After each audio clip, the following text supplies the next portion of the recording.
Imagine this. You are in a cafe. Someone walks up to you. They say something in English, fast, natural, completely normal, and your brain stops. Nothing. You know English words you studied for months, maybe years, but in that moment, silence.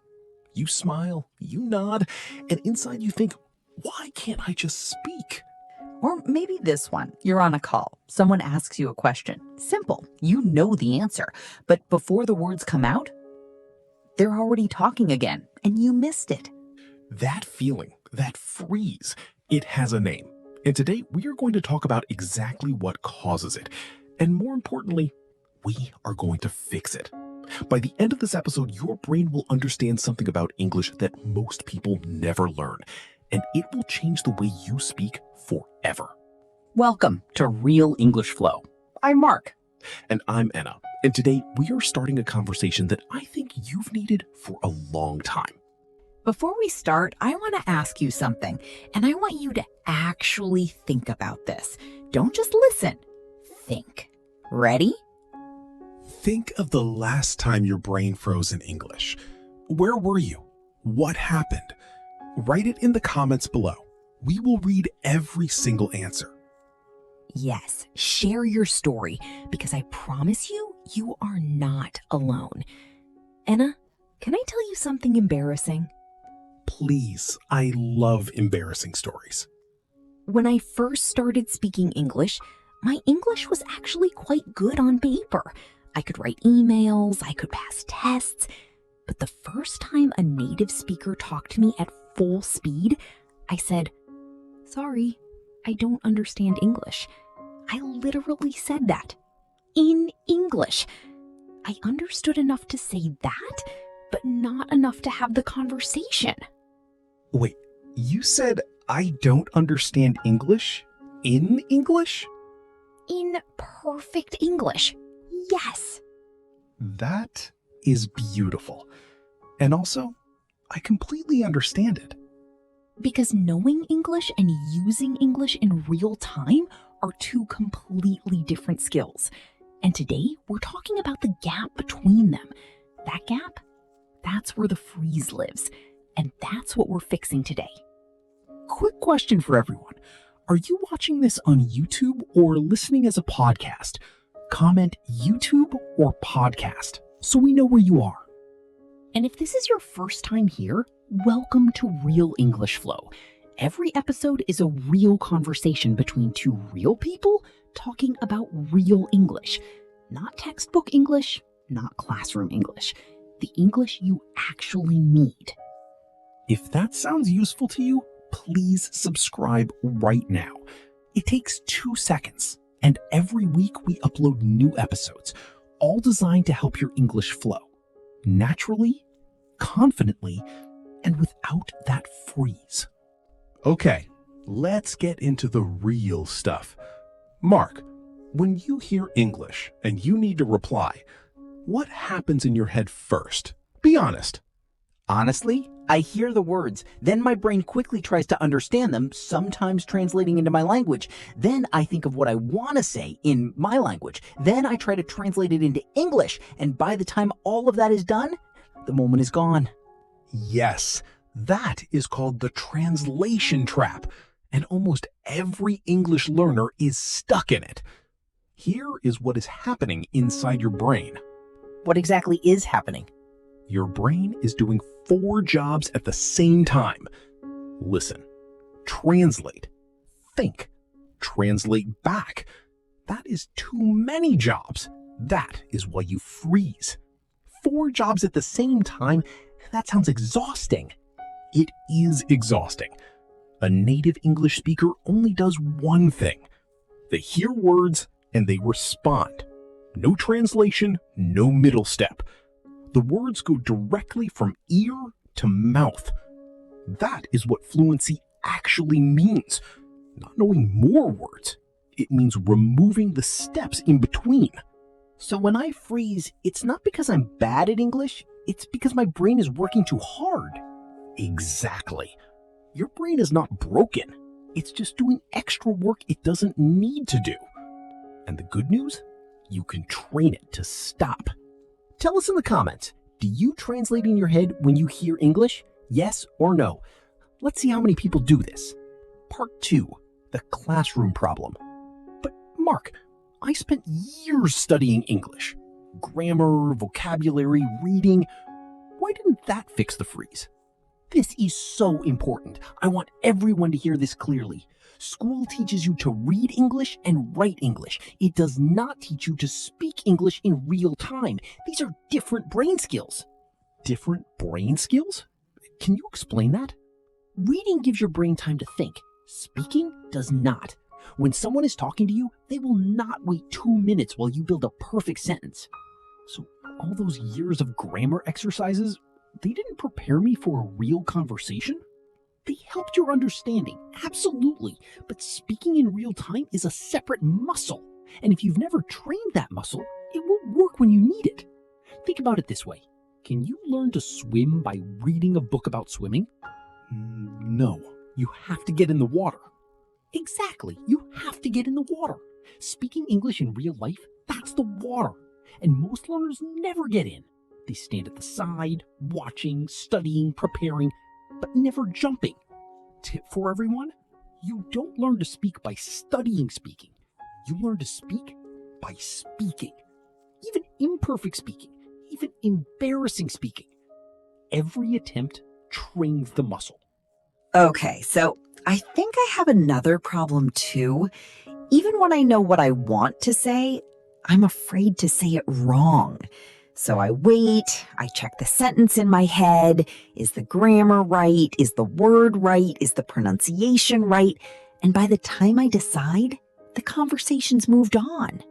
You just described perfection paralysis. And this is the freeze that hurts the most because it comes from inside you. Not from English, from you. That feels personal, Enna. It should, because it's the most common reason smart people fail to speak English. They are too smart. They know when something might be wrong, and they would rather say nothing than say something imperfect. But isn't it better to say the right thing than the wrong thing? Here's the truth, and this might change how you think about English forever. Native speakers make grammar mistakes every single day. In casual conversation, native speakers break rules constantly. They say, me and him went there, which is grammatically wrong.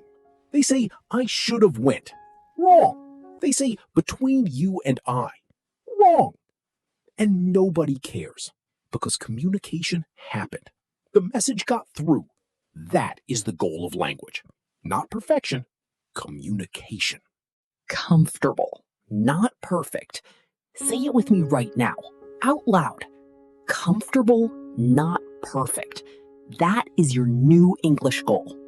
Are you a perfectionist with English? Does fear of mistakes stop you from speaking? Comment yes or not anymore and tell us why. Okay, we know why the brain freezes. Now let's fix it. I have 5 practical techniques. These are not things you read about once and forget. These are things you can start today, right now, and feel a difference within 1 week. Are you ready, Anna? I am very ready. My brain needs this. Technique 1. Think in small English sentences.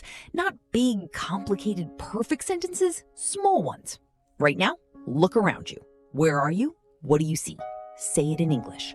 3 words is enough. Okay, I'm trying. I am sitting. My phone is in my hand. The room is quiet. Oh, that is actually easy. Yes, because you didn't try to be perfect. You just described what you see. This is the first step to thinking in English. You narrate your life, not in your language, in English. In the morning, you think, I am tired. The coffee smells good. It is cold today. Small, simple, constant.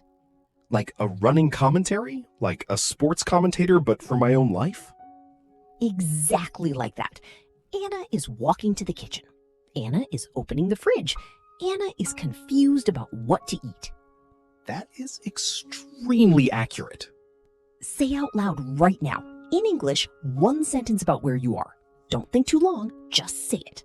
I am sitting in or I am listening to. Go. Start your morning with 5 English sentences about what you're doing. Don't translate, just describe. Your brain starts the day in English mode. Technique 2, the 3-second rule. When someone asks you something in English, give yourself exactly 3 seconds, not more. Why only 3 seconds? Sometimes I need more than 3 seconds. Because after 3 seconds, you start overthinking. You start checking grammar. You start translating. 3 seconds is enough time for your instinct to respond. Anything more and your brain goes into editing mode. And editing mode causes the freeze. So I should just say something? Even if it's not perfect? Say something. Start speaking. Even if the first words are, that's a good question. I think those words buy you time while your brain catches up. The freeze happens when you try to build the whole sentence before you start. Instead, start speaking and build as you go. Oh, like a car that needs to be moving before you can steer it. That is a beautiful description, Anna. Yes, you can't steer a car that's parked. Start moving, then steer. Tip: if you need more time, use these bridge phrases. That's interesting. Or let me think about that. Good question. I'd say these are natural. Native speakers use them too. Technique 3, replace translation with images.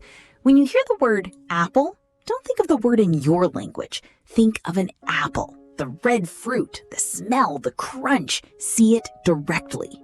But for abstract words like freedom or frustration, how do I picture those? Great question. For abstract words, link them to a feeling or a memory. Freedom might be a picture of you on holiday, no alarm clock, doing exactly what you want. Frustration might be the feeling of pressing a button that doesn't work. Make it personal. Make it yours. So I'm building a personal English dictionary, but in pictures, not words. Exactly.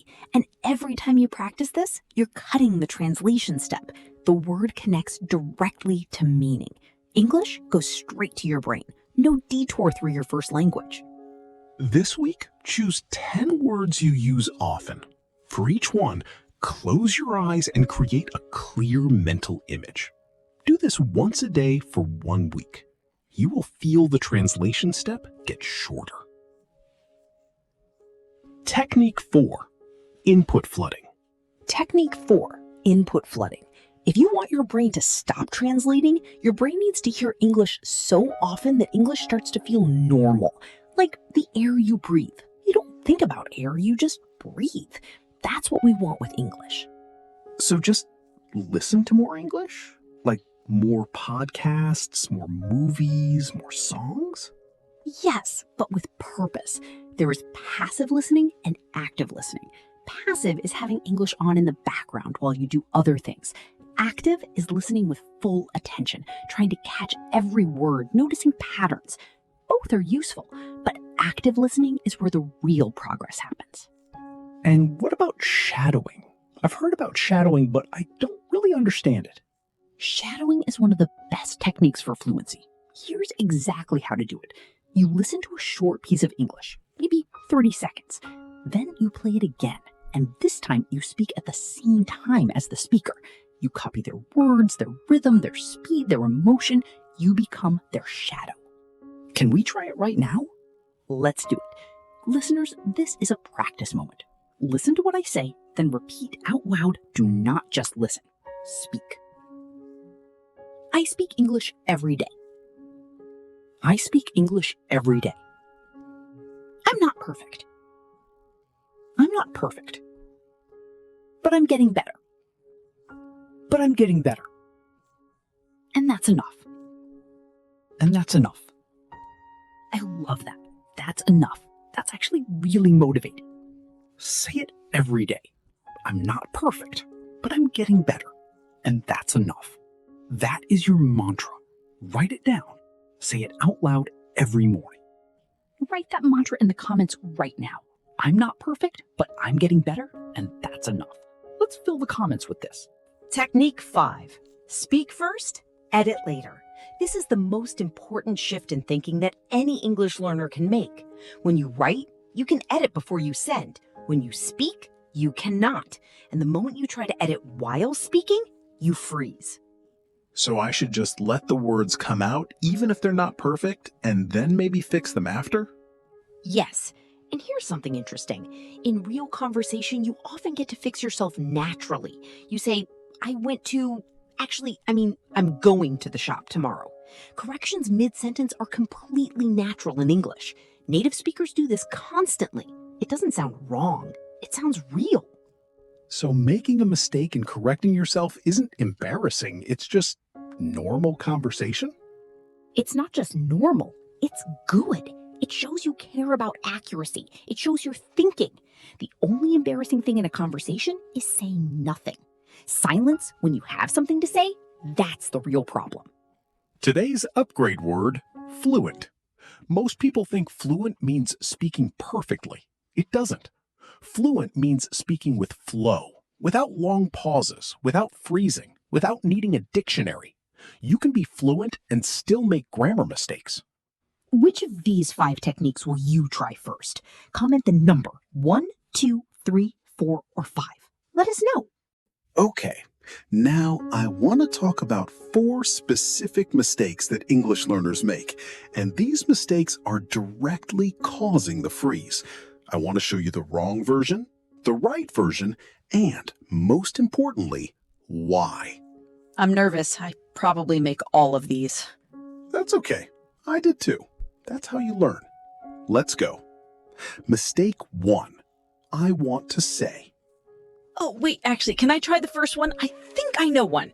Sometimes I say, I want to say that the movie was very good. Is that wrong? Yes, that is a great example. I want to say that is a translation pattern.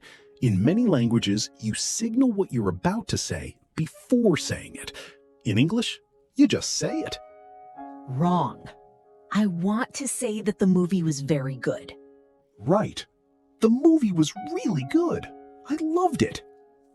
Why? In English, I want to say adds an unnecessary step before your point. It slows you down and sounds unnatural. Native speakers go straight to the point. Mistake 2. I am agree. Okay, next one. I sometimes say, I am agree with you. I feel like that's right, but people look at me funny. Yes, and this is one of the most common mistakes, and it causes confusion because it sounds right, but the structure is wrong. Wrong. I am agree with you. Right? I agree with you. Or I totally agree. Why? Agree is a verb, not an adjective. You don't say I am happy and then also say I am agree. Agree works directly. I agree, he agrees. Never I am agree. Mistake 3. Since versus for. Okay, this one I definitely do wrong. I say I am learning English since 3 years. Is that wrong? 2 mistakes in one sentence, and both are super common. Let's fix them both. Wrong. I am learning English since 3 years. Right. I have been learning English for 3 years. Why? 2 issues. First, use since for a start point in time. Since 2021, since Monday. Use for a duration. For 3 years, for 6 months. Second, I am learning is wrong here. Use I have been learning to show an activity that started in the past and is still continuing now. Articles are my biggest problem. I never know when to use a, an, or the, so sometimes I just skip them. And that actually changes the meaning. Let me show you the simplest rule that covers most situations. Wrong. I went to shop. I bought bread. Bread was expensive. Right. I went to a shop. I bought some bread. The bread was expensive. Why? First time you mention something, use a or an. A shop. An apple. When you mention it again, or both people already know what you mean, use the. The shop. The bread I just mentioned. This one rule alone will fix most article mistakes. And listen, These mistakes, I made all of them. Enna still makes some of them. Native English teachers make some of them in casual speech. They are normal. They are not shameful. Every mistake is your brain learning. Every correction is a step forward. If this episode is helping you, please subscribe to Real English Flow right now and share this with one person who is learning English. Your share could change someone's life, genuinely. Okay, time to practice. I will give you a situation. There are two options, A and B. You also pick one. Say it out loud. Then we'll tell you why. I'm nervous again. Let's do this. Situation 1. Your boss asks, "Do you understand the new project?" Option A. I am understanding. Yes. Option B. Yes, I think so. Could you clarify one part? The answer is B. B is natural and smart. It confirms you understood and shows you're engaged. I am understanding is wrong. Understand is a stative verb and doesn't use the ing form. Situation 2. A friend asks, "Have you ever been to London?" Option A. No, I didn't go London yet. Option B. No, I haven't been there yet, but I'd love to go. The answer is B. B uses the correct present perfect, haven't been, and sounds warm and natural. A has two errors. Didn't go should be haven't gone, and you need to London, not just London. Situation 3. You want to leave a meeting early. What do you say? Option A. I go now. Bye. Option B. Would it be okay if I slipped out a little early today? The answer is B. B is polite and professional. Slipped out is a natural phrase for leaving quietly. A is abrupt and grammatically wrong. I go instead of I'm going to go. In formal situations, always use a question form to ask permission. Someone says something you didn't hear. What do you say? Option A. Repeat, please. Option B. Sorry, could you say that again? I didn't quite catch that. The answer is B. B is polite and completely natural. I didn't quite catch that is a real native phrase. Use it confidently. Repeat, please is technically understood, but sounds robotic and rude in English culture. Situation 5. Your friend asks, "What do you think about the weather today?" Option A. I think the weather is very cold and I don't like it. Option B. Honestly, freezing. I wish it was summer already.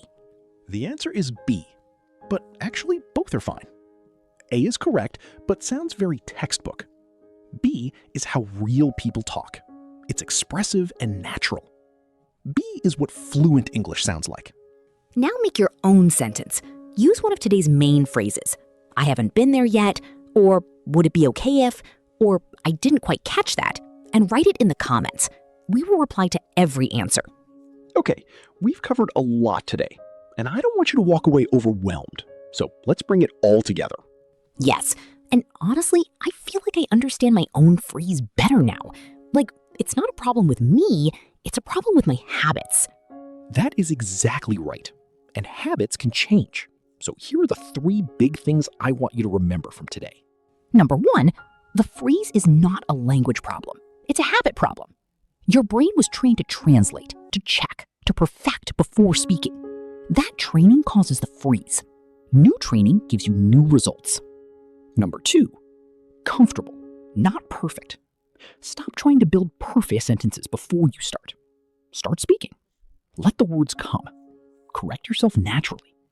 Communication first. Grammar second. Number 3, one small action every day beats 3 hours once a week.